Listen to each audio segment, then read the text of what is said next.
नमस्कार दोस्तों, स्वागत है आप सभी का आपके अपने YouTube चैनल अपनी क्लास में। दोस्तों, यदि आप भी अपने RACIT एग्ज़ाम को लेकर चिंतित हैं कि मेरा RACIT एग्ज़ाम में क्या होगा, मैंने तो कुछ भी नहीं पढ़ा है, क्या मेरा RACIT एग्ज़ाम पास हो पाएगा या फिर नहीं हो पाएगा, तो दोस्तों आप चिंता मत कीजिए, क्योंकि दोस्तों मैं इस वीडियो के अंदर आपके RACIT एग्ज़ाम के लिए 35 ऐसे मोस्ट इम्पोर्टेंट प्रश्न लेके आया हूँ जिनके आने का चांस दोस्तों 100% है। जी हाँ दोस्तों, मैं आपसे वादा करके जाता हूँ कि इन 35 प्रश्नों में से लगभग 15 से 16 प्रश्न आपको आपके RKCL के पेपर में जरूर देखने को मिलेंगे। इसलिए दोस्तों आप अपने पेपर को देने से पहले इन प्रश्नों को जरूर पढ़कर जाना। दोस्तों तो चलिए अब हम देखते हैं हमारे इस पेपर का पहला प्रश्न। तो आप देख सकते हैं इस पहले प्रश्न में आपसे कहा गया है कि MWC का एक उदाहरण कौन सा है। तो दोस्तों आपको सबसे पहले यहाँ पर बताना चाहूँगा कि MWC क्या होता है। दोस्तों MWC क्या है, एक प्रकार की फुल फॉर्म है जिसका दोस्तों विस्तृत रूप होता है मैसिव ओपन ऑनलाइन कोर्सेज। यानी कि दोस्तों ये क्या है, एक प्रकार की ऑनलाइन कोर्सेज हैं। और दोस्तों इन ऑनलाइन कोर्सेज को आजकल क्या कहते हैं, EDX भी कहते हैं। जी हाँ दोस्तों, इन ऑनलाइन कोर्सेज को आजकल EDX भी कहते हैं। इस प्रकार से जो MWC है वो दोस्तों EDX का उदाहरण है। यानी कि पहले का जो करेक्ट आंसर है वो क्या हो जाएगा, ऑप्शन नंबर ए। यानी कि दोस्तों उत्तर ए क्या है, बिल्कुल सही है। दोस्तों तो चलिए आगे देखते हैं हमारे पास में अब इस पेपर का दूसरा प्रश्न आता है। इसमें आपको कहा है कि एक क्लाइंट कंप्यूटर पर चलने वाला क्लाइंट एप्लीकेशन है जो कि वेब सर्वर से संपर्क करता है और सूचना के लिए अनुरोध भेजता है। यानी कि दोस्तों आपको बताना है कि ऐसा कौन सा एप्लीकेशन है जो कि दोस्तों आपको गूगल के परिणाम दिखाता है। यानी कि दोस्तों जो गूगल सर्च इंजन है उस पर जब आप कोई भी चीज़ सर्च करते हो तो आपके सामने कई परिणाम आते हैं। उसी प्रकार से दोस्तों गूगल ने क्या कर रखा है, अपने सर्च इंजन को सेफ रखने के लिए कई प्रकार के वेब ब्राउज़र बना रखे हैं। जैसे कि Mozilla Firefox, Google Chrome, safari. ये क्या है दोस्तों, ये एक प्रकार के वेब ब्राउज़र हैं जिससे दोस्तों गूगल का सर्वर है वो सेफ रहता है। यानी कि दोस्तों इस पर इतना लोड नहीं आ पाता। इस प्रकार से दोस्तों ये हमारे पास में जो वेब ब्राउज़र हैं वो क्या है, क्लाइंट एप्लीकेशन है जो कि वेब सर्वर से संपर्क करते हैं। तो यानी कि दोस्तों दूसरे का जो करेक्ट आंसर है वो क्या हो जाएगा, option number C, web browser. तो देख सकते हैं आंसर वेब ब्राउज़र क्या है, बिल्कुल सही है। चलिए दोस्तों तो अब हम आगे देखते हैं हमारे पास में अब इस पेपर का तीसरा प्रश्न आता है। इसमें आपको कहा है कि जीमेल में कंपोज ऑप्शन पर क्लिक करने के बाद में क्या होता है। यानी कि दोस्तों आप सबने अपने मोबाइल के अंदर या फिर अपने कंप्यूटर के अंदर जीमेल नामक ऐप देखा होगा जिसका सिंबल इस प्रकार से होता है। दोस्तों आप जैसे इस पर क्लिक करते हो और मेल बनाने की कोशिश करते हो तो दोस्तों आपको कंपोज पर क्लिक करना होगा। उसके बाद में आप अपना ईमेल संदेश है वो लिख सकते हैं। यानी कि कंपोज ऑप्शन पर क्लिक करने के बाद आप अपना एक ईमेल संदेश है वो लिख सकते हैं। इस प्रकार से दोस्तों तीसरे का जो बी ऑप्शन है वो करेक्ट होना चाहिए। तो देखिए आंसर क्या है, आप एक ईमेल संदेश का भी लिख सकते हैं यहाँ पर कंपोज ऑप्शन पर क्लिक करने के बाद में। इस प्रकार से तीसरे का बी ऑप्शन बिल्कुल सही होगा। दोस्तों तो आगे आप देख सकते हैं हमारे पास में अब इस पेपर का चौथा प्रश्न आता है। इसमें आप देखिए आपसे कहा गया है कि निम्न में से कौन पॉइंटिंग उपकरण के सही उदाहरण हैं। यानी कि दोस्तों आपको पॉइंटिंग डिवाइस के सही एग्जाम्पल बताने हैं। दोस्तों मैं आपको बता दूं, पॉइंटिंग डिवाइस वे होते हैं जिनको आप अंगुलियों के इशारे से यहाँ पर टच करते हैं। यानी कि जैसे कि आपके पास में क्या है, कंप्यूटर के अंदर माउस आप सबने देखा ही होगा। इस प्रकार से दोस्तों माउस की स्ट्रक्चर होती है। आप क्या करते हो, कभी इस स्ट्रक्चर पर टच करते हो तो कभी इस स्ट्रक्चर पर टच करते हो। दोस्तों टच करते हो तो जो कंप्यूटर की डिस्प्ले पर एक तीर का निशान होता है वो दोस्तों मूव होता है, यानी कि इधर उधर होता रहता है। इस प्रकार से जब उंगलियां टच करते हो तो ये क्या है, हमारे पास में एक प्रकार का पॉइंटिंग डिवाइस है, पॉइंटिंग उपकरण है। तो आप देखिए माउस क्या है, हमारे पास में एक प्रकार का पॉइंटिंग डिवाइस है। उसी प्रकार से टच पैड भी क्या है, हमारे पास में पॉइंटिंग डिवाइस है। और ट्रैक बॉल भी क्या होता है दोस्तों, हमारे पास में पॉइंटिंग डिवाइस का एग्जाम्पल होता है। इस प्रकार से चौथे प्रश्न के अंदर जो पॉइंटिंग डिवाइस के सही उदाहरण है वो दोस्तों ऑप्शन ए के अंदर है। तो इस प्रकार से उत्तर ए है वो यहाँ पर चौथे का बिल्कुल सही आंसर होगा। दोस्तों तो आप देख सकते हैं हमारे पास में जो पॉइंटिंग डिवाइस के करेक्ट आंसर क्या है, ट्रैक बॉल, टच पैड और माउस हैं। ये दोस्तों आपको आंसर के अंदर दे भी रखा है। चलिए दोस्तों अब आगे देखते हैं हमारे पास में अब इस पेपर का पांचवा प्रश्न आता है। इसमें आपसे देखिए कहा गया है कि निम्नलिखित में से कौन सा शब्द MS वर्ड से संबंधित नहीं है। तो दोस्तों आपको सबसे पहले बताना चाहूँगा कि MS वर्ड क्या होता है। दोस्तों MS वर्ड के अंदर डॉक्यूमेंट बनती है। क्या बनती है दोस्तों, डॉक्यूमेंट बनती है। और दोस्तों इस डॉक्यूमेंट का जो फाइल एक्सटेंशन होता है जो कि दोस्तों डिफ़ॉल्ट रूप से होता है वो होता है docx डॉट। क्या होता है दोस्तों? docx dot. दोस्तों यहाँ पर जो हमारे पास में MS वर्ड होता है उस पर हम क्या कर सकते हैं, टेक्स्ट को लिख सकते हैं। क्या लिख सकते हैं दोस्तों? टेक्स्ट को लिख सकते हैं और अपनी डॉक्यूमेंट है वो क्रिएट कर सकते हैं। दोस्तों जैसे कि हमारे पास में क्या है, ये कोई डॉक्यूमेंट है, तो दोस्तों इस डॉक्यूमेंट के अंदर ऊपर का जो साइज है उसे कहेंगे हेडर, और दोस्तों नीचे वाला भाग है उसे क्या कहेंगे, फुटर। तो देखिए MS वर्ड में क्या होता है, हेडर और फुटर होता है। वहीं दोस्तों बुक मार्क और हाइपरलिंक भी होती है, क्लिप पार्ट भी होता है। यानी कि दोस्तों A B D ऑप्शन क्या है, वो दोस्तों MS वर्ड से संबंधित हैं। वहीं दोस्तों प्रेजेंटेशन जो है वो दोस्तों MS वर्ड से संबंधित नहीं है, क्योंकि दोस्तों प्रेजेंटेशन है वो किससे संबंधित है, वो दोस्तों पावर पॉइंट से संबंधित है। ये दोस्तों आपको बात पता होनी चाहिए, क्योंकि MS पावर पॉइंट के अंदर क्या बनती है, प्रेजेंटेशन बनती है। और दोस्तों प्रेजेंटेशन में क्या होती है, विभिन्न प्रकार की स्लाइड्स होती है। इस प्रकार से MS वर्ड से संबंधित जो ऑप्शन नहीं है वो कौन नहीं है, ऑप्शन सी नहीं है, क्योंकि दोस्तों प्रेजेंटेशन MS वर्ड में नहीं होती। चलिए दोस्तों अब आगे चलते हैं। हमारे पास में अब इस पेपर का छठा प्रश्न आता है। इसमें आप देखिए आपसे कहा है कि इंटरनेट की गति को मापने के लिए इकाई के लिए सही विकल्प चुनें। यानी कि दोस्तों आप इंटरनेट की स्पीड को कैसे मापोगे, इसकी आपको यूनिट है वो बतानी है। जैसे कि दोस्तों आप क्या करते हो, किसी भी भार को मापने के लिए किलोग्राम का यूज करते हो, उसी प्रकार से दोस्तों इंटरनेट को आप किस में मापोगे ये आपको बताना है। दोस्तों तो इस प्रकार से जो इंटरनेट की स्पीड है वो यहाँ पर बीट्स पर सेकंड में मापी जाती है, किलो बीट्स पर सेकंड में मापी जाती है और गीगा बीट्स पर सेकंड में मापी जाती है। ये दोस्तों क्या है, इंटरनेट की गति मापने की इकाई है। तो ABC क्या है, ये दोस्तों हमारे पास में यूनिट्स हैं जो कि इंटरनेट की गति माप कर देती है। तो यानी कि D ऑप्शन करेक्ट होगा। उत्तर सभी क्या है, वो दोस्तों बिल्कुल सही आंसर है। दोस्तों तो अब हम आगे देखते हैं। हमारे पास में अब इस पेपर का 7वां प्रश्न आता है। इसमें आप देखिए आपसे कहा है कि निम्नलिखित में से किसकी भंडारण क्षमता सबसे अधिक है। यानी कि दोस्तों सबसे अधिक डाटा है वो किस में स्टोर किया जा सकता है ये आपको बताना है। तो इसमें आप ऑप्शन ए देखिए CDR। दोस्तों यहाँ पर CD की फुल फॉर्म होती है कॉम्पैक्ट डिस्क। क्या होती है दोस्तों, कॉम्पैक्ट डिस्क। वहीं दोस्तों B ऑप्शन है CDRW। यहाँ पे C ऑप्शन है DVD। तो दोस्तों DVD की फुल फॉर्म होती है डिजिटल वर्सेटाइल डिस्क। तो आपको याद रखना है DVD की फुल फॉर्म क्या होती है, डिजिटल वर्सेटाइल डिस्क। और दोस्तों D ऑप्शन है ब्लू रे डिस्क। तो दोस्तों यहाँ पे हमारे पास में जो सबसे अधिक भंडारण क्षमता है वो किसकी है, ब्लू रे डिस्क की है। तो इस प्रकार से दोस्तों हमारे पास में 7वें का जो D ऑप्शन है वो यहाँ पर बिल्कुल सही होने वाला है। ब्लू रे डिस्क क्या है, इसका बिल्कुल करेक्ट आंसर है। चलिए दोस्तों तो अब हम आगे देखते हैं। हमारे पास में अब इस पेपर का 8वां प्रश्न आता है। इसमें आप देखिए आपसे कहा है कि निम्न में से कौन सा एंड्रॉयड उपकरणों में स्क्रीन लॉक है। यानी कि दोस्तों आपके पास में जो एंड्रॉयड मोबाइल है उसमें स्क्रीन लॉक कौन कौन से होते हैं। तो देखिए पहला होता है पैटर्न। जैसे कि दोस्तों आप स्क्रीन की डिस्प्ले को ऑन करते हो तो आप पैटर्न लॉक लगाते हो। यानी कि दोस्तों 9 डिजिट्स का क्या होगा, यहाँ पर पैटर्न होगा।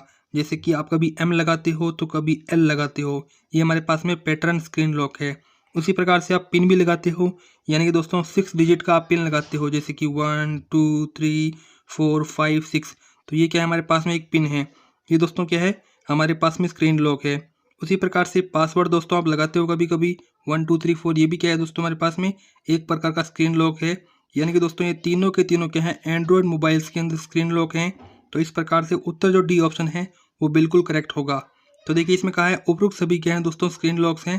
तो यानी कि D ऑप्शन बिल्कुल सही होने वाला है।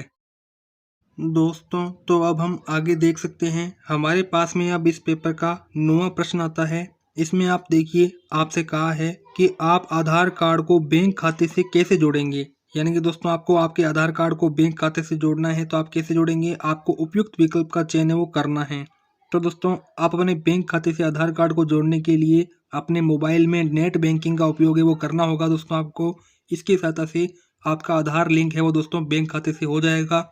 इस प्रकार से 9वें का जो A ऑप्शन है वो बिल्कुल करेक्ट होगा। तो देखिए नेट बैंकिंग का उपयोग करके आप आधार कार्ड को बैंक खाते से जोड़ सकते हैं। चलिए दोस्तों अब हम आगे देखते हैं। हमारे पास में अब इस पेपर का 10वां प्रश्न आता है। इसमें आप देखिए आपसे कहा है कि नीचे दिए गए तालिका से सही मिलान का विकल्प का चयन करें। यानी कि दोस्तों आपको बताना है कि सही फुल फॉर्म कौन सी है। दोस्तों तो आप देख सकते हैं हमारे पास में जो 10वें प्रश्न के अंदर ऑप्शन ए है GPS। तो दोस्तों GPS की सही फुल फॉर्म होती है ग्लोबल पोजिशनिंग सिस्टम। लेकिन दोस्तों यहाँ पर आपको फुल फॉर्म दे रखी है गूगल प्ले स्टोर। तो दोस्तों ये हमारे पास में जो फुल फॉर्म है वो बिल्कुल गलत है। आगे देखिए B ऑप्शन के अंदर HTTP। तो दोस्तों HTTP की सही फुल फॉर्म होती है हाइपर टेक्स्ट ट्रांसफर प्रोटोकॉल। तो इस प्रकार से ये फुल फॉर्म क्या है, बिल्कुल सही है। तो इस प्रकार से दोस्तों आपका जो सही मिलान है वो हो जाता है। यहाँ पर बी ऑप्शन क्या है, बिल्कुल सही है। और वहीं दोस्तों यहाँ पर आप देखिए URL आपको फुल फॉर्म दे रखी है।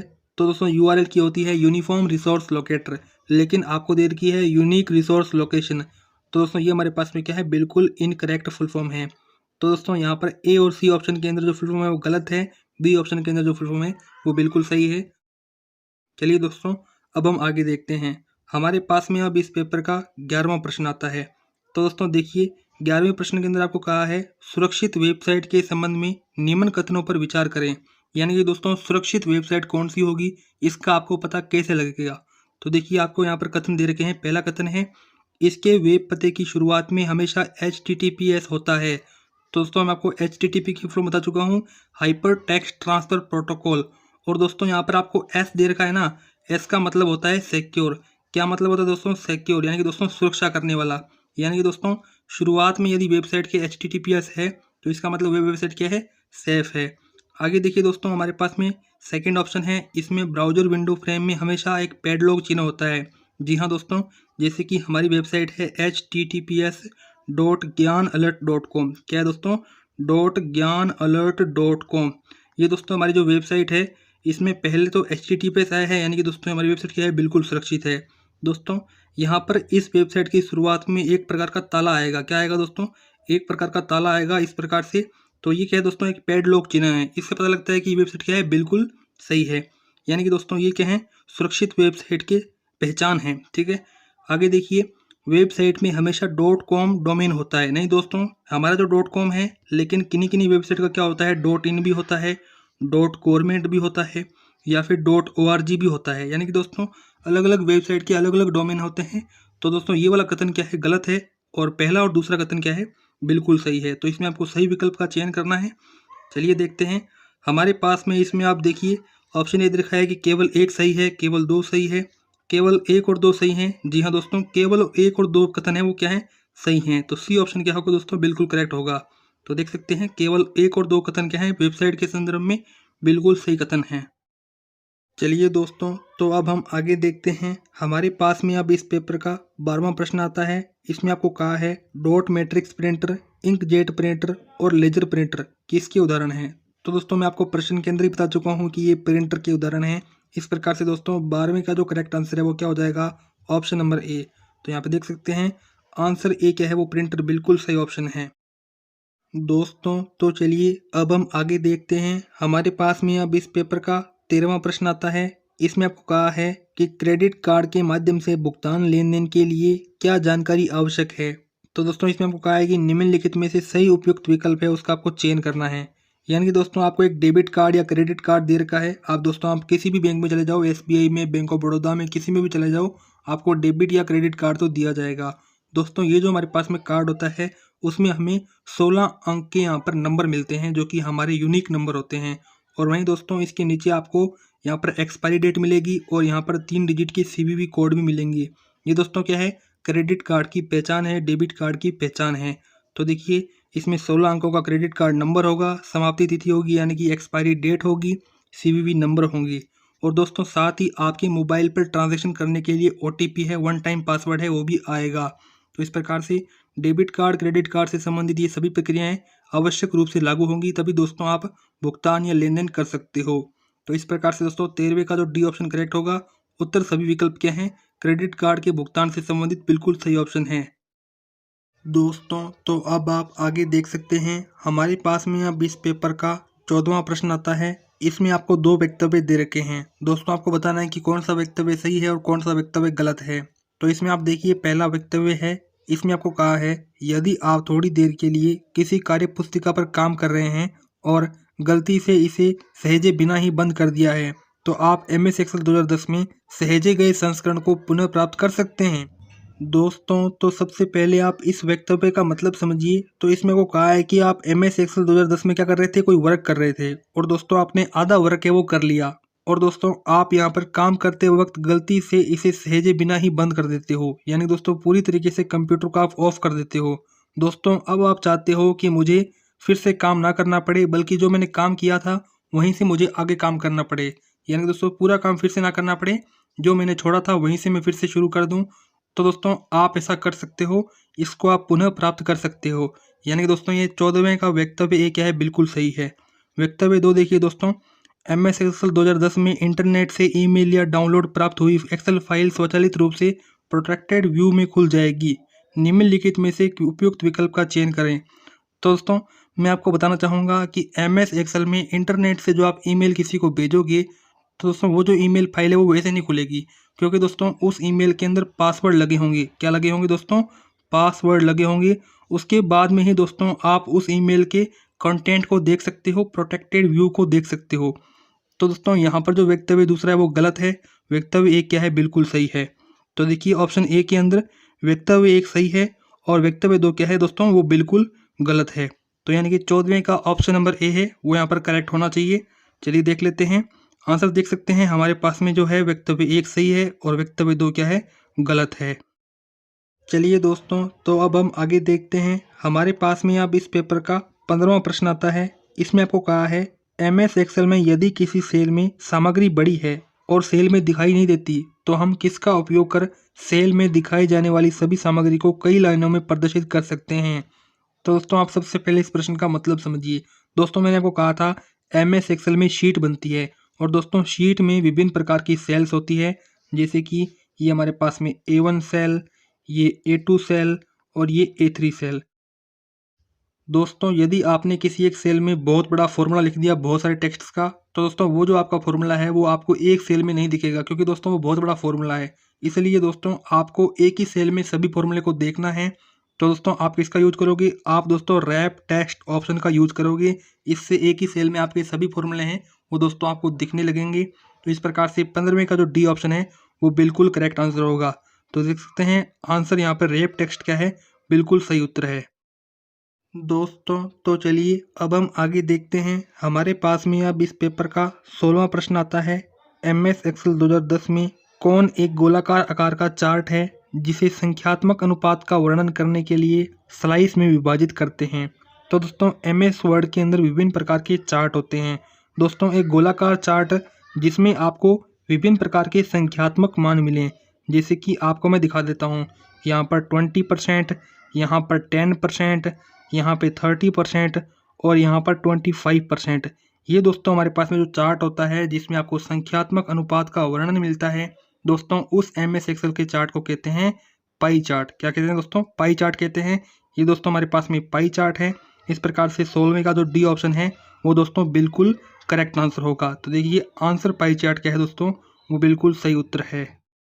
दोस्तों तो अब आप आगे देख सकते हैं। हमारे पास में अब इस पेपर का 17वां प्रश्न आता है। इसमें आपको कहा है निम्नलिखित में से कौन सी सेवा ई मित्र के वेब पोर्टल के माध्यम से उपलब्ध है। यानी कि दोस्तों ई मित्र की सहायता से आप कौन कौन सी सेवाओं का यूज कर सकते हैं, आपको ये बताना है। निम्नलिखित में से सबसे उपयुक्त विकल्प का चयन आपको करना है। तो दोस्तों आप सबसे पहले ये ऑप्शन देखिए, बिजली या पानी का बिल भुगतान। तो दोस्तों बिजली या पानी का बिल भुगतान आप ई मित्र के माध्यम से कर सकते हो। यानी कि दोस्तों ये हमारे पास में क्या है, ई मित्र की एक सेवा है। उसी प्रकार से बोनेफाइड अधिवास प्रमाण पत्र आवेदन करना, यानी कि दोस्तों आपको क्या करना है, मूल निवास बनवाना है। तो दोस्तों आप अपने मूल निवास को ई मित्र के माध्यम से बनवा सकते हो। यानी कि दोस्तों ये क्या है, हमारे पास में ई मित्र की एक सेवा है। उसी प्रकार से दोस्तों रोजगार विभाग में पंजीकरण करना, यानी कि दोस्तों आपको क्या करना है, बेरोजगारी भत्ते का आवेदन करना है, पंजीकरण करना है। तो दोस्तों ये जो सेवा है वो भी आप ई मित्र के माध्यम से कर सकते हो। यानी कि ABC ये सभी के सभी क्या हैं, ई मित्र की सेवाएं हैं। तो इसमें आप डी ऑप्शन देखिए, आप ई मित्र का उपयोग करके उपयुक्त सभी सेवाओं का लाभ उठा सकते हैं। दोस्तों तो अब आप आगे देख सकते हैं। हमारे पास में अब इस पेपर का 18वां प्रश्न आता है। इसमें आपसे कहा है कि कौन सा नए मतदाता का पंजीकरण आवेदन करने के लिए एक ऑनलाइन पोर्टल है। यानी कि दोस्तों आपके पास में कोई एक व्यक्ति है जिसकी दोस्तों आयु है वो 18 प्लस हो चुकी है, यानी कि दोस्तों 18 साल से ऊपर हो चुका है और दोस्तों उसे अपनी वोटर ID बनानी है। इसीलिए दोस्तों उसको क्या करना होगा, उसे दोस्तों NVSP पोर्टल पर जाना होगा। जी हाँ दोस्तों, NVSP पोर्टल पर उसे जाना होगा और नए मतदाता का पंजीकरण करना होगा। दोस्तों NVSP की फुल फॉर्म होती है नेशनल वोटर सर्विस पोर्टल। जी हाँ दोस्तों, नेशनल वोटर सर्विस पोर्टल क्या है, NVSP की सही फुल फॉर्म है। और दोस्तों ये क्या है, नए मतदाता पंजीकरण करने के लिए एक ऑनलाइन पोर्टल है। तो इस प्रकार से 18वीं का जो ए ऑप्शन है वो यहाँ पर बिल्कुल करेक्ट होगा। तो आप देख सकते हैं NVSP क्या है, बिल्कुल सही उत्तर है। दोस्तों तो अब आप इसी के आगे देख सकते हैं हमारे पास में 19वां प्रश्न आता है। इसमें आपसे कहा है कि ट्रेनों के आगमन और प्रस्थान के बारे में पूछताछ के लिए एक वेब पोर्टल कौन सा है। दोस्तों तो इस प्रश्न का मतलब ये है कि जैसे कि आपके यहाँ पर दो स्थान हैं, पहला ए स्थान और यहाँ पर दूसरा बी स्थान। दोस्तों माना कि आप ए स्थान पर खड़े हो और दोस्तों आपको पता लगाना है कि बी स्थान से ए स्थान की ओर जो ट्रेन है वो कब पहुँचेगी, यानी कि दोस्तों ट्रेन का आगमन कब होगा और ट्रेन है वो कब जाएगी, यानी कि प्रस्थान कब होगा। इसके लिए दोस्तों एक वेब पोर्टल बनाया गया है। इसकी आपको संपूर्ण जानकारी दोस्तों हमारे indianrailway.government.in वेबसाइट है, वहाँ पर दोस्तों आपको मिल जाएगी। जो भी दोस्तों ट्रेन है उसके आगमन और प्रस्थान के बारे में समस्त जानकारी है वो दोस्तों इस वेबसाइट पर मिल जाएगी। तो इस प्रकार से 19वीं का जो ए ऑप्शन है वो बिल्कुल करेक्ट होगा। तो देखिए indianrailway.government.in ये हमारे पास में बिल्कुल सही वेब पोर्टल है। चलिए दोस्तों तो अब हम आगे देखते हैं। हमारे पास में अब इस पेपर का 20वां प्रश्न आता है। इसमें आपको कहा गया है कि निम्नलिखित में से कौन साइबर थ्रेट्स के प्रकार हैं। तो दोस्तों आपको यहाँ पर सबसे पहले मैं ये बताना चाहूँगा कि साइबर थ्रेट क्या होता है। दोस्तों आपके पास में जो कंप्यूटर है वो कभी ना कभी तो हैंग होता होगा। दोस्तों ये कंप्यूटर हैंग क्यों होता है, क्योंकि दोस्तों इसमें अनवांटेड फाइल्स है वो आ चुकी है, यानी कि दोस्तों इसमें कुछ कचरा भर चुका है जिसकी वजह से ये कंप्यूटर ढंग से काम नहीं कर रहा। दोस्तों इस कचरे को कंप्यूटर की परिभाषा में क्या कहते हैं, उसे कहते हैं दोस्तों वायरस, और साथ ही उसे कहते हैं ट्रोजन हॉर्स और स्पाईवेयर। ये दोस्तों तीनों के तीनों क्या हैं, साइबर थ्रेट्स हैं, ये आपको पता होना चाहिए। जी हाँ दोस्तों, इस प्रकार से साइबर थ्रेट्स के एग्जाम्पल कौन से हैं, वो दोस्तों ऑप्शन ए के अंदर हैं, वायरस, ट्रोजन हॉर्स और स्पाईवेयर। तो देख सकते हैं हमारे पास में ये जो उत्तर है 20वें का ए ऑप्शन है वो बिल्कुल करेक्ट होने वाला है। दोस्तों तो चलिए अब हम आगे देखते हैं। हमारे पास में अब 21वां प्रश्न आता है। इसमें आपको कहा है कि बस टोपोलॉजी में लिंक और नोड्स कैसे जुड़े हुए होते हैं। तो दोस्तों मैं आपको सबसे पहले बस टोपोलॉजी का स्ट्रक्चर बताना चाहूँगा। दोस्तों इस प्रकार से हमारे पास में बस टोपोलॉजी का स्ट्रक्चर होता है, आप जनरली देख सकते हैं। ये हमारे पास में क्या है, बस टोपोलॉजी का स्ट्रक्चर है। दोस्तों ये हमारे पास में नोड्स कहलाते हैं और ये क्या कहलाता है, केबल कहलाता है। क्या कहलाता है दोस्तों, केबल कहलाता है। और दोस्तों ये हमारे पास में क्या है, लिंकिंग है। क्या है दोस्तों, ये हमारे पास में नोड्स और केबल की लिंकिंग है। तो देखिए इसमें आपको कहा है प्रत्येक नोड एक एकल केबल से जुड़ा होता है। जी हाँ दोस्तों, प्रत्येक नोड एक एकल केबल से यहाँ पर जुड़ा हुआ था, आपने देख लिया। प्रत्येक नेटवर्क होस्ट एक केंद्रीय बिंदु से बिंदु कनेक्शन से जुड़ा होता है। जी हाँ दोस्तों, जितने भी हमारे पास में केबल हैं वो दोस्तों एक ही बिंदु से जुड़े हुए हैं, एक केंद्रीय बिंदु से जुड़े हुए हैं। इस प्रकार देख सकते हैं केंद्रीय बिंदु से कनेक्शन होता है। तो इस प्रकार से यहाँ पर लिंक्स और नोड्स जुड़े होते हैं दोस्तों, इन दो कथनों के माध्यम से जुड़े होते हैं। तो मेरे हिसाब से दोस्तों सी ऑप्शन करेक्ट होना चाहिए। तो देख सकते हैं सी ऑप्शन के अंदर ए और बी कथन क्या है, बिल्कुल सत्य हैं बस टोपोलॉजी के बारे में। तो आंसर ए और बी क्या है, वो दोस्तों बिल्कुल सही है। दोस्तों तो अब आप आगे देख सकते हैं। हमारे पास में अब इस पेपर का 22वां प्रश्न आता है। इसमें आपको कहा है कि विंडोज़ 10 में सिस्टम सेटिंग या अन्य लोगों के खातों को प्रबंधित करने के लिए किस विशेष फीचर के खातों का उपयोग किया जाता है। तो दोस्तों आपको सबसे पहले मैं ये बताना चाहूँगा कि विंडोज़ 10 के अंदर क्या है, हमारे सिस्टम सेटिंग है। उसमें दोस्तों आपको खातों को प्रबंधित करना है, ठीक है दोस्तों। तो आपको बताना है कि आप किस विशेष प्रकार के खातों का उपयोग करेंगे। तो दोस्तों विभिन्न प्रकार के खातों को प्रबंधित करने के लिए हम क्या करेंगे, विंडोज़ 10 में एडमिनिस्ट्रेटर खातों का प्रयोग करेंगे। जी हाँ दोस्तों, वो हमारे पास में विशेष प्रकार के खाते का नाम क्या है, वो है दोस्तों एडमिनिस्ट्रेटर खाते, जिसका यूज़ दोस्तों विंडोज़ 10 में होता है। तो इस प्रकार से 22वें का जो सी ऑप्शन है वो करेक्ट होगा। तो देखिए एडमिनिस्ट्रेटर क्या है, बिल्कुल सही उत्तर है। चलिए दोस्तों तो अब हम आगे देखते हैं। हमारे पास में अब इस पेपर का 23वां प्रश्न आता है। इसमें आपको बताना है कि ISP का पूर्ण रूप क्या है, यानी कि दोस्तों आपको ISP की फुल फॉर्म बतानी है। तो दोस्तों ISP की सही फुल फॉर्म होती है इंटरनेट सर्विस प्रोवाइडर। तो देखिए हमारे पास में यहाँ पर सी ऑप्शन है इंटरनेट सर्विस प्रोवाइडर। ये दोस्तों क्या है, ISP की करेक्ट फुल फॉर्म है। तो ऑप्शन दोस्तों सी है वो बिल्कुल करेक्ट होने वाला है। दोस्तों तो इसी के आगे आप देख सकते हैं हमारे पास में अब इस पेपर का 24वां प्रश्न आता है। इसमें आपको कहा गया है कि निम्न में से कौन सा आपके कंप्यूटर सिस्टम के लिए दुर्भावनापूर्ण है। यानी कि दोस्तों आपके कंप्यूटर के लिए कौन सी चीज़ हानिकारक है वो आपको बतानी है। दोस्तों आपको मैं पहले बता चुका हूँ कि कंप्यूटर के अंदर जब अनवांटेड फाइल्स आ जाती है तब दोस्तों कंप्यूटर हैंग हो जाता है। और दोस्तों उन अनवांटेड फाइल्स को कहते हैं वायरसेस, या फिर कहते हैं ट्रोजन हॉर्स, या फिर कहते हैं स्पाईवेयर। तो दोस्तों आपके कंप्यूटर के लिए दुर्भावनापूर्ण है वो दोस्तों पहले ऑप्शन के अंदर दे रखा है वायरस। यानी कि दोस्तों ए ऑप्शन है वो बिल्कुल करेक्ट होगा। दोस्तों बी ऑप्शन देखिए एंटीवायरस। दोस्तों एंटीवायरस तो कंप्यूटर को बचाव करता है, यानी कि दोस्तों जो वायरस है उसके खिलाफ लड़ाई कौन करता है, वो दोस्तों एंटीवायरस करता है। तो दोस्तों ये क्या है, कंप्यूटर के लिए दुर्भावनापूर्ण नहीं है। फायरवॉल, तो दोस्तों फायरवॉल भी क्या है, एक प्रकार का एंटीवायरस ही है। ये भी दोस्तों कंप्यूटर के लिए बढ़िया है, ये भी कंप्यूटर को हानि नहीं पहुंचाता। अपडेट और सिक्योरिटी, तो दोस्तों अपडेट और सिक्योरिटी कंट्रोल पैनल में क्या होता है, एक प्रकार का ऑप्शन होता है। जी हाँ दोस्तों, ये भी क्या है, कंप्यूटर के लिए दुर्भावनापूर्ण नहीं है। तो इस प्रकार से कंप्यूटर सिस्टम के लिए जो दुर्भावनापूर्ण है वो दोस्तों ऑप्शन ए वायरस है। तो देखिए आंसर वायरस दोस्तों यहाँ पर बिल्कुल करेक्ट आंसर होने वाला है।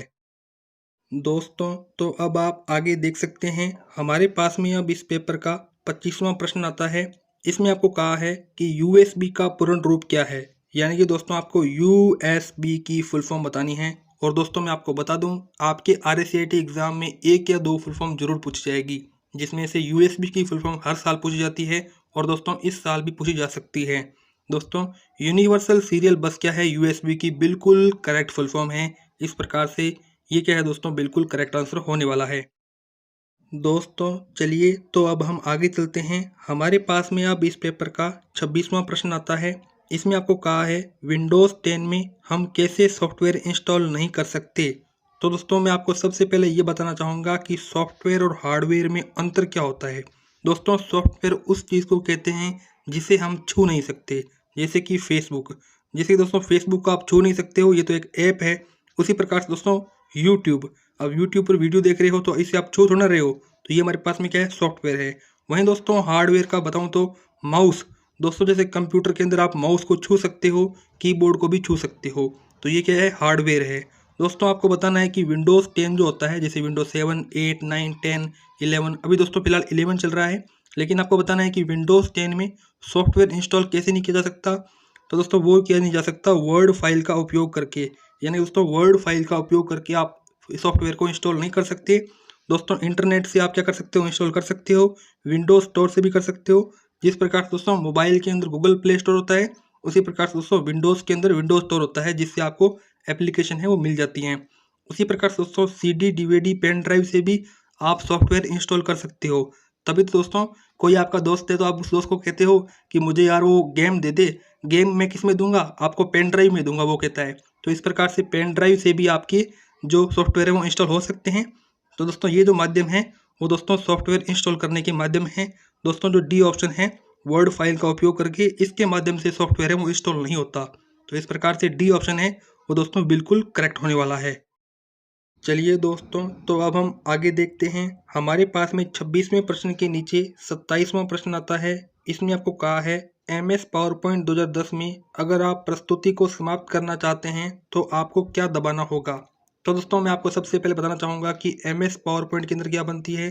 दोस्तों MS पावर पॉइंट में वीडियो या प्रेजेंटेशन बनती है। क्या बनती है दोस्तों, वीडियो या प्रेजेंटेशन आप MS पावर पॉइंट के माध्यम से बना सकते हो।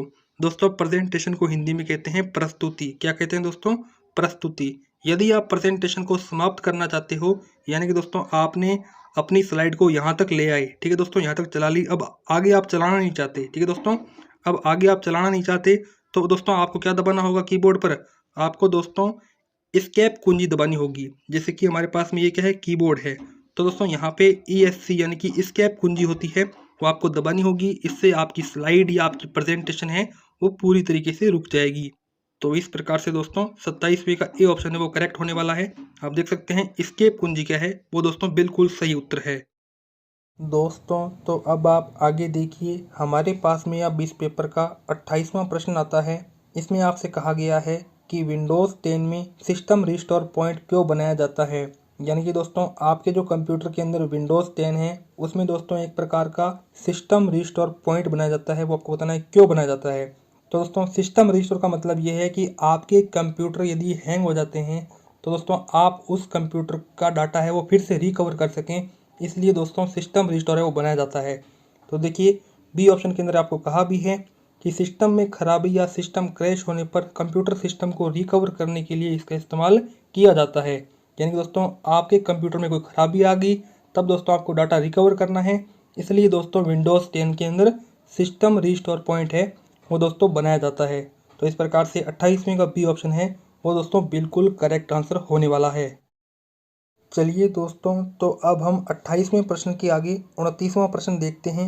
इसमें आपको कहा है कि एक दस्तावेज में एक नया पैराग्राफ दर्ज करने के लिए कौन सी कुंजी दबाएंगे। यानी कि दोस्तों आपके MS वर्ड में क्या है, कोई एक दस्तावेज है। ठीक है दोस्तों, दस्तावेज में क्या होते हैं, टेक्स्ट होते हैं। जैसे कि मैं लिखता हूँ MS धोनी, ये दोस्तों मेरी पहली लाइन है। ठीक है, मैं लिखता हूँ MS धोनी। दोस्तों मेरे को पहली लाइन के अंदर आगे विराट कोहली नहीं लिखना। ठीक है दोस्तों, मेरे को आगे विराट कोहली नहीं लिखना, मेरे को दूसरी लाइन में विराट कोहली लिखना है। क्या लिखना है दोस्तों, मेरे को दूसरी लाइन में विराट कोहली लिखना है। तो मैं कैसे लिखूंगा दोस्तों, मुझे क्या करना होगा, कीबोर्ड पर एंटर की है वो दबानी होगी, जिससे मैं नीचे आ जाऊंगा और अपना एक अलग पैराग्राफ है वो दर्ज कर सकूंगा। तो दोस्तों अलग एक नया पैराग्राफ दर्ज करने के लिए जो कुंजी होगी उसका नाम है एंटर। इस प्रकार से 29वें का जो डी ऑप्शन है वो दोस्तों बिल्कुल करेक्ट होगा। तो देखिए आंसर डी है वो दोस्तों बिल्कुल सही है, एंटर इसका सही जवाब है। दोस्तों तो चलिए अब हम आगे देखते हैं। हमारे पास में अब इस पेपर का 30वां प्रश्न आता है। इसमें आपको कहा है कि निम्न में से कौन सा सॉफ्टवेयर अक्सर ईमेल एप्लीकेशन के रूप में उपयोग किया जाता है, और इसमें कैलेंडर, कार्य प्रबंधक आदि भी शामिल हैं। यानी कि दोस्तों आपके पास में एक ऐसा सॉफ्टवेयर होना चाहिए जिसमें ईमेल के सभी कार्य हों और साथ ही उसमें कैलेंडर भी हो और ईमेल के अलावा अन्य कार्य प्रबंधक भी हों। तो दोस्तों वो ईमेल तो नहीं होगा, क्योंकि ईमेल के अंदर कैलेंडर नहीं होता और साथ ही अन्य कार्य प्रबंधक भी नहीं होते।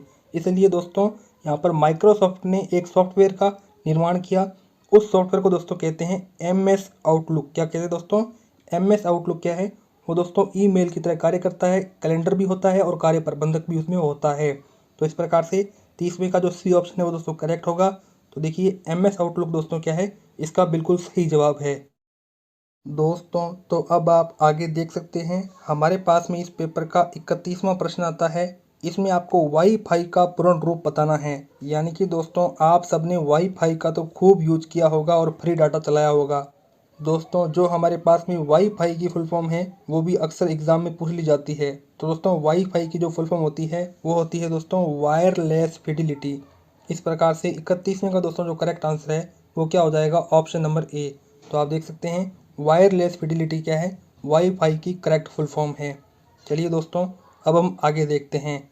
तो आप देख सकते हैं हमारे पास में आगे 32वां प्रश्न आता है। इसमें आपको कहा है कि EPDS में PDS का पूर्ण रूप क्या है। यानी कि दोस्तों EPDS क्या है, हमारे पास में एक फुल फॉर्म है। ठीक है दोस्तों, EPDS एक फुल फॉर्म है जिसमें आपको केवल PDS की फुल फॉर्म पूछी है। दोस्तों मैं आपको सारी की सारी बता देता हूँ। ई का मतलब है इलेक्ट्रॉनिक, पी का मतलब है पब्लिक, डी का मतलब है डिस्ट्रीब्यूशन और एस का मतलब है सिस्टम। यानी कि इलेक्ट्रॉनिक पब्लिक डिस्ट्रीब्यूशन सिस्टम। दोस्तों ये जो हमारे पास में फुल फॉर्म है उसका यूज होता है राशन कार्ड में। जब हम कोटा लेने जाते हैं, जो भी आपको मिलता है गेहूँ वगैरह, चावल वगैरह, वो दोस्तों EPDS प्रणाली में ही शामिल है। दोस्तों इस प्रकार से PDS की फुल फॉर्म क्या हो जाएगी, पब्लिक डिस्ट्रीब्यूशन सिस्टम। तो इसमें आप दोस्तों सी ऑप्शन देखिए, इसमें आपको बताया गया है कि पब्लिक डिस्ट्रीब्यूशन सिस्टम क्या है, वो दोस्तों हमारे पास में PDS की सही फुल फॉर्म है। तो देखिए हमारे पास में सी ऑप्शन करेक्ट होगा। दोस्तों तो चलिए अब हम आगे देख लेते हैं। हमारे पास में अब इस पेपर का 33वां प्रश्न आता है। इसमें आपको कहा है निम्नलिखित में से कौन एक खोज इंजन का वैध उदाहरण है। यानी कि दोस्तों आपको एक सर्च इंजन के बारे में बताना है। दोस्तों आपको मैं कई बार कह चुका हूँ कि दुनिया का जो सबसे बड़ा सर्च इंजन है उसका नाम है गूगल। दोस्तों गूगल के बाद कोई भी ऐसा सर्च इंजन नहीं बना जो कि इसका मुकाबला कर सके। वैसे दोस्तों याहू और बिंग भी क्या है, सर्च इंजन है, लेकिन गूगल से छोटे हैं। दोस्तों इसमें आपको केवल और केवल ऑप्शन ए के अंदर गूगल दे रखा है, ये हमारे पास में क्या है, सर्च इंजन का एक उदाहरण है। दोस्तों बी ऑप्शन देखिए फायरफॉक्स। तो दोस्तों ये क्या है, वेब ब्राउजर है। उसी प्रकार से फायरवॉल और एंटीवायरस। दोस्तों ये क्या है दोस्तों, ये ट्रोजन हॉर्स वायरस। इसे दोस्तों आपको कंप्यूटर की हानि को बचाते हैं। इस प्रकार से C, D ऑप्शन है वो भी गलत होंगे। तो यहाँ पर उत्तर ए है वो यहाँ पर बिल्कुल सही होने वाला है। दोस्तों तो चलिए अब हम आगे देखते हैं। हमारे पास में अब इस पेपर का 34वां प्रश्न आता है। इसमें आपको कहा है कि विंडोज़ 10 डेस्कटॉप पर निम्नलिखित में से कौन सा नहीं देखा जाता है। यानी कि दोस्तों मान लेते हैं कि आपके कंप्यूटर में विंडोज़ 10 डली हुई है। दोस्तों इस विंडोज़ 10 की डिस्प्ले पर क्या आता है, आइकन आता है। क्या आता है दोस्तों, आइकन आता है। जैसे कि आपके पास में फेसबुक वाला आइकन आया, उस पर आपने क्लिक किया और आपकी फेसबुक चल गई। उसी प्रकार से दोस्तों टास्क बार भी आता है और प्रारंभिक बटन भी आता है। ये दोस्तों विंडोज़ 10 के डेस्कटॉप पर आने वाले चीज़ें हैं। दोस्तों विंडोज़ 10 के अंदर टच पैड है वो नहीं आती। जी हाँ दोस्तों, विंडोज़ 10 के अंदर टच पैड नहीं आती, क्योंकि दोस्तों टच पैड क्या होती है मैं आपको बता देना चाहता हूँ।